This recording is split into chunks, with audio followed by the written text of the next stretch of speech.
दोस्तों कल एक डेटा नहीं आना है, 3-4 डेटा आना है, क्योंकि आपको पता है ये इस पर्टिकुलर मंथ का एंड है। मतलब ये लास्ट ट्रेडिंग सेशन आपको देखने को मिल रहा है और आपको पता है इसके बाद आप दिसंबर में ट्रेड करोगे, तो इसलिए बहुत ही इंपॉर्टेंट हो जाता है कि आपको पता होना चाहिए कि लास्ट फ्राइडे ऑफ नवंबर, और आपको पता है कि ऑलरेडी यहां पे जब लास्ट मंथ होता है तो लोग हल्के होके भी जाते हैं, क्योंकि बहुत ज्यादा यहां पे मार्केट ने न्यू हाई बनाए हैं, ऑल टाइम हाई फिर से टच कर लिया है।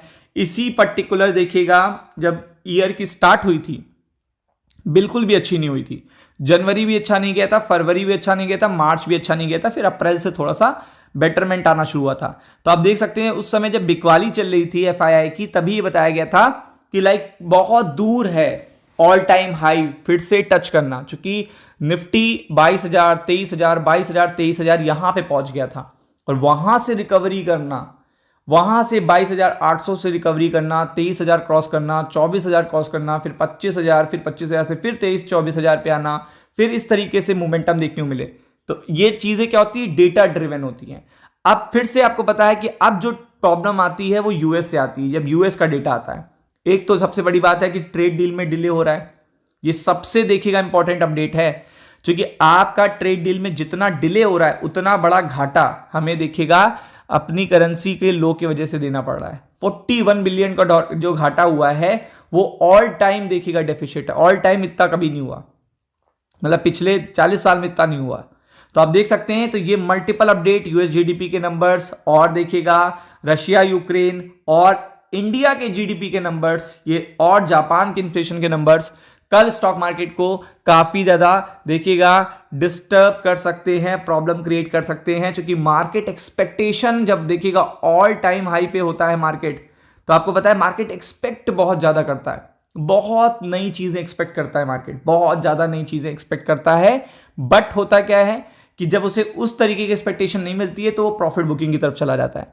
तो आप देख रहे हो मार्केट ऑल टाइम हाई पर है, तो कितनी ज्यादा एक्सपेक्टेशन होगी, लेकिन यहां पे ना तो इंडिया यूएस ट्रेड डील से रिलेटेड कोई अपडेट है, ना तो रशिया यूक्रेन पीस डील में अभी तक कोई भी प्रोग्रेस नहीं है। बस ये बताया जा रहा है कि हमने एक प्लान दिया है, पीस प्लान दिया है, और अब देखिएगा इस पे यूक्रेन ने सहमति जता दी है, अब इसे रशिया में भेजा जाएगा, फिर गल्फ नेशन में पीस डील होगी, सब कुछ निगोशिएशन यहाँ पे देखने को मिल रहा है।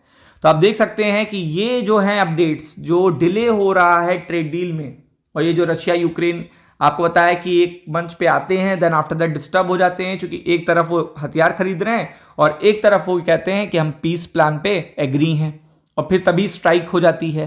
तो ये सारी चीजें जैसे एक्ट करेंगी, वैसे ही देखिएगा इंपॉर्टेंट इंपैक्ट पड़ेगा इक्विटी मार्केट पे, और वो एनी टाइम, क्योंकि आपको पता है जितना डिले हो रहा है उतना ज्यादा रुपए पे प्रेशर पड़ा, और रुपया अगर 90 क्रॉस कर देता है तो ये बहुत खराब बात होगी।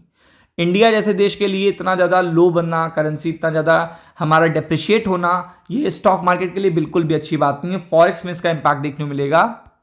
तो इसलिए बहुत ही इंपॉर्टेंट है कि आपको पता होना चाहिए कि कौन कौन से global event, global economic data आने वाले हैं जिसका असर पड़ने वाला है, जिसमें सबसे इंपॉर्टेंट है आपको पता होना चाहिए जापान के नंबर्स। क्योंकि जापान के देखिएगा जब ये नंबर्स आते हैं, जापान के नंबर्स कल 9 बजे से पहले आपको देखने को मिलेंगे। तो जापान में प्रॉब्लम क्या है, जापान में जो डेटा आता है जैसे सीपीआई का डेटा आएगा, तो ये उनके सेंट्रल बैंक के लिए अच्छा नहीं आता, तो तुरंत जापान यहाँ पे गिर जाता है।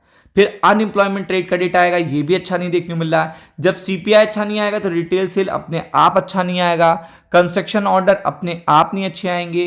तो सबसे इंपॉर्टेंट जो 9 बजे कल देखिएगा शॉकिंग अपडेट आएगी, वो आएगी टोक्यो के सीपीआई के नवंबर का डेटा। और आपको पता है with employment, unemployment rate, retail sale, housing start, और आप देख सकते हो कंस्ट्रक्शन ऑर्डर। और आपको पता है कि ये पूरा इंपॉर्टेंट होता है, क्योंकि अभी जो निके में जापान के मार्केट में जो मोमेंटम आता है, अगर कोई बैड न्यूज है तो 800-900 पॉइंट कुछ ना मानिए, और उसका सीधा इंपैक्ट पड़ता है गिफ्ट निफ्टी पे, सीधा इंपैक्ट पड़ता है। और अगर अच्छी अपडेट है तो 1000-1200 कुछ भी ना समझिए फिर। तो इस तरीके से जंप आता है टोक्यो के देखिएगा मार्केट में, और ये डेटा सबसे इंपॉर्टेंट है कल के लिए, कल के लिए जो 9 बजे से पहले ही आपको देखने को मिलेगा। तो इसलिए जापान का मार्केट 9 बजे से पहले ही रिएक्ट कर देता है, यानी हमारे मार्केट के ओपन होने से पहले ही रिएक्ट कर देता है। तो ये सबसे बड़ी देखिएगा अपडेट होगी जो आपको फोकस करनी है। फिर अगर आप देखोगे तो यहां पे आप देख सकते हो ये आएगा कंज्यूमर कॉन्फिडेंस, सीपीआई इन्फ्लेशन के नंबर आज यूरो एरिया के, और ये जैसे आएंगे तो रात में आपको देखिएगा यूरोप का मार्केट दिखता है, और कल उसी के बेसिस पे देखिएगा इंपैक्ट पड़ेगा। क्योंकि यहाँ पे सीपीआई इन्फ्लेशन के नंबर अच्छे नहीं आए थे, तो कंज्यूमर कॉन्फिडेंस फाइनल जो डेटा आएगा वो भी अच्छा देखने को नहीं मिलेगा। तो यूरोप के मार्केट पे प्रेशर देखने को मिल सकता है। इसके बाद यूनाइटेड स्टेट्स को खुद पता चल जाएगा वेस्टर्न नेशन से ही कि यहाँ पे हमारे सीपीआई इन्फ्लेशन के नंबर कैसे हैं या फिर हमारे इन्फ्लेशन कैसे रहेंगे जब वेस्टर्न कंट्री में इतना ज़्यादा इन्फ्लेशन फैला हुआ है। तो इसलिए ये डेटा बहुत इंपॉर्टेंट है, फोकस करिएगा। वीडियो अगर अच्छा लगे तो लाइक शेयर सब्सक्राइब करना ना भूलिएगा। Thank you so much.